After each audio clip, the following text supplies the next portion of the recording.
Bonjour à tous et bienvenue dans notre série de podcasts L'inclusion par Adeos Formation et le Collège de Paris.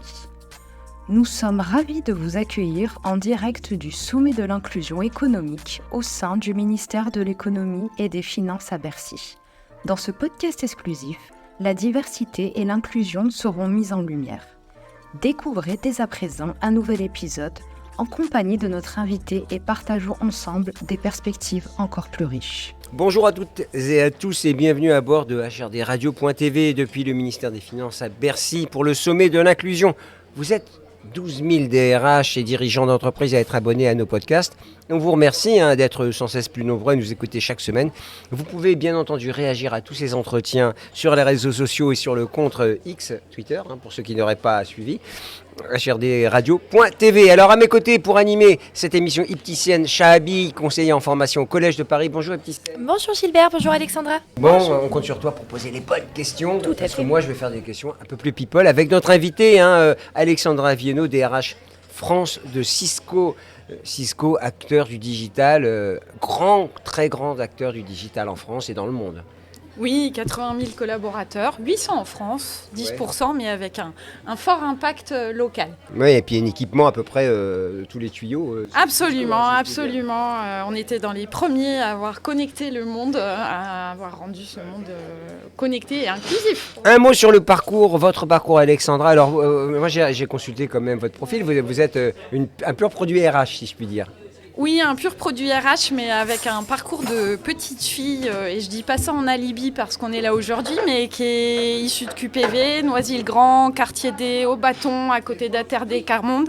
Et si je dis ça, c'est que dans mon parcours, ça a été très important parce que j'ai eu la chance d'être suivie par une équipe pédagogique dans des quartiers défavorisés qui avait cette foi et poussé les élèves.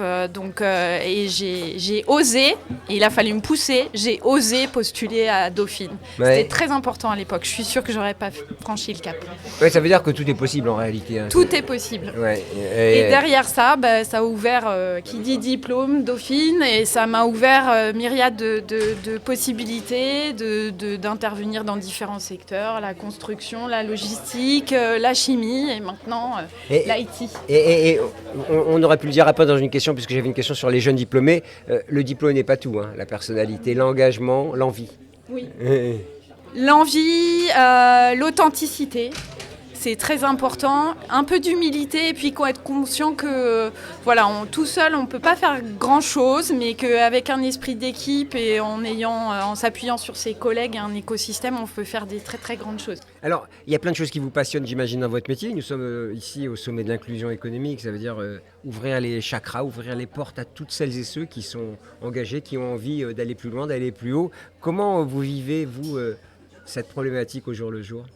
C'est pas une problématique en fait, c'est celle de mon métier, c'est ce qui me fait vibrer depuis que j'ai commencé. Trouver les pépites, semer des petites graines, identifier les talents, les développer, les faire grandir, créer des ponts. Pour moi, c'est pour ça que j'ai choisi ce métier, c'est pour ça que je m'y épanouis. C'est ce qui fait aussi que je m'inscris plus ou moins longtemps dans des environnements. Ils sont plus ou moins propices à ça. Contribuer à arroser ces petites graines et créer un écosystème. Avant de passer la parole à notre spécialiste Ibtissène, une question, les conseils à donner à un jeune qui voudrait rentrer dans l'IT chez Cisco. Mais je crois que j'ai un petit peu répondu en fait. Faut qu'il ait envie, faut qu'il le montre. Il y a peut-être une histoire de diplôme quand même, il y a un peu de technique. Alors pas que, parce qu'en fait de plus en plus on s'ouvre aux certifications, aux parcours un petit peu alternatif. Donc oui, bien sûr, le diplôme, ça reste quelque chose qui est un niveau de connaissance et puis qui ouvre d'autres portes que celle de Cisco.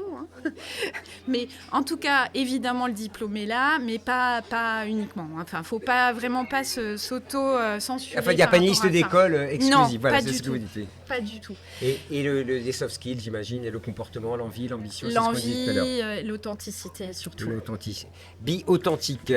Ibtissène, alors posez des vraies questions, enfin, à notre invité. Alors, Alexandra, vous avez abordé un point qui me paraît crucial et fondamental, c'est votre parcours. Donc, votre parcours témoigne justement de votre insertion professionnelle et de l'importance de l'inclusion sociale. Comment vous l'êtes redivisé aujourd'hui chez Cisco en termes de recrutement ? Alors, comment on le traduit en termes de recrutement ? C'est très simple, c'est dès le process, dès le départ, on ne peut pas, et c'est très verrouillé, alors ça fait râler, mais on ne peut pas recruter quelqu'un si déjà on n'a pas validé et pas seulement assisté à une formation. Il y a un petit assessment derrière, hein, on est un peu pervers, mais pour d'être sûr que s'affranchir des biais, être ouverte et être inclusif dans sa manière d'appréhender le recrutement, c'est quelque chose d'acquis dans la tête du hiring manager. Après, la manière dont on le décline et comment on le met en valeur au-delà des formations, effectivement, on s'appuie sur la mise en valeur des belles réussites, des projets qui ont marché parce que les équipes étaient diversifiées, voilà. Donc sur le recrutement, c'est principalement par le biais de la formation.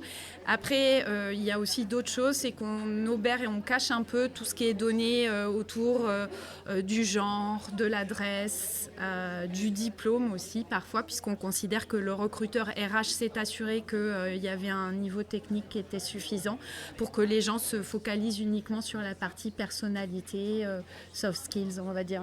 J'aime pas trop cette terminologie, mais on dit ça comme ça maintenant. C'est le terme employé en tout cas. Tout à fait. Et donc, de façon plus factuelle, comment vous l'observez aujourd'hui, l'inclusion chez Cisco, en termes de chiffres, sur l'inclusion notamment la parité homme-femme ?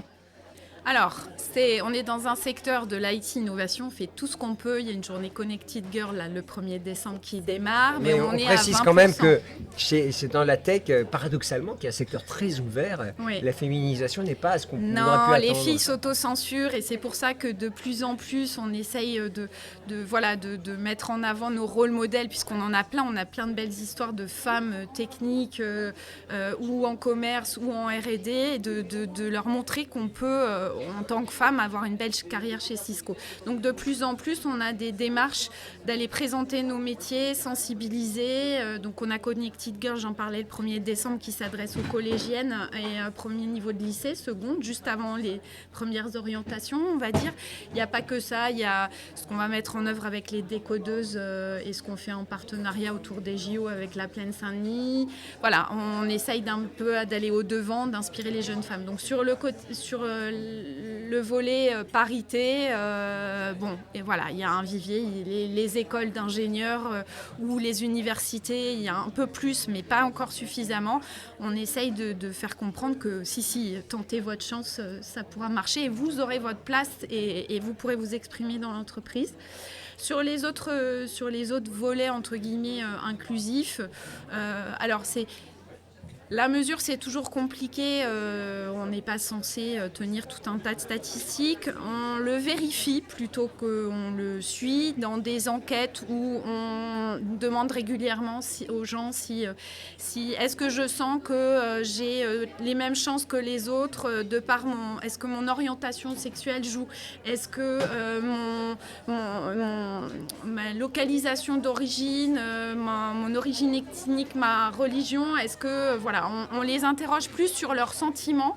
Est-ce que vraiment ils ont le sentiment de pouvoir être eux-mêmes dans tout ce qui les compose dans l'entreprise ou non ? Et on le mesure en fonction des réponses. Donc soit c'est des enquêtes internes classiques. Il y a aussi Great Place to Work qui a tout un item là-dessus. Voilà. Bissem, encore une dernière question. J'avais une dernière question justement pour clôturer sur ce que vous me disiez qui est relativement très important. Quel conseil vous auriez à donner justement à une entreprise qui souhaite mettre en œuvre une politique ou en tout cas une stratégie d'inclusion sur son recrutement ? Alors, un tuto RH pour les concurrents et les entreprises qui écouteraient. Le conseil, c'est de ne pas être timide, c'est d'y aller. Il n'y a aucun risque, c'est de dire, il y a tout à gagner à oser l'inclusion au sens large. Donc c'est de ne pas hésiter à aller un petit peu chatouiller les opérationnels, même si parfois on n'aime pas bien le faire, mais c'est là où on a notre rôle à jouer et notre devoir, même plus que notre rôle. Donc chatouiller, prendre des risques, oser l'inclusivité, ça n'apporte que des richesses. Et après, faut soit des suivis, soit des formations, mettre à l'honneur des rôles modèles. C'est important que les gens puissent s'identifier, puissent voir que ça marche en fait. Voilà, vous me dites de l'audace, de l'audace. Oui, de l'audace, C'est Napoléon de qui l'audace, disait ça, de non l'audace. C'est d'actualité. De l'audace, oui, mais c'est vrai qu'en matière RH, il faut aller chercher. De toute façon, les chiffres sont clairs. Une société est plus performante quand elle est diverse et qu'elle représente totalement la diversité de la société. Absolument, et on peut en témoigner. Merci beaucoup, Alexandra Viennot. Je rappelle que vous êtes DRH France, toujours entre le début et la fin de l'interview. Vous n'avez pas changé de titre. Vous êtes toujours DRH France de Cisco. Merci beaucoup. Merci, Tissem. Merci à vous. À très bientôt. Merci. Merci d'avoir écouté notre podcast en direct du Sommet de l'inclusion économique. Nous espérons que cet épisode vous a plu. Ne manquez pas les prochains épisodes qui promettent d'être remplis d'inspiration, d'innovation et de stratégie pour favoriser l'inclusion dans tous les aspects de votre vie. N'oubliez pas de nous suivre sur les réseaux sociaux, de partager et de laisser vos commentaires pour que cette conversation résonne encore plus fort. Pour plus d'informations, découvrez nos programmes de formation sur notre site www.adeos-formation rubrique inclusion. À très bientôt.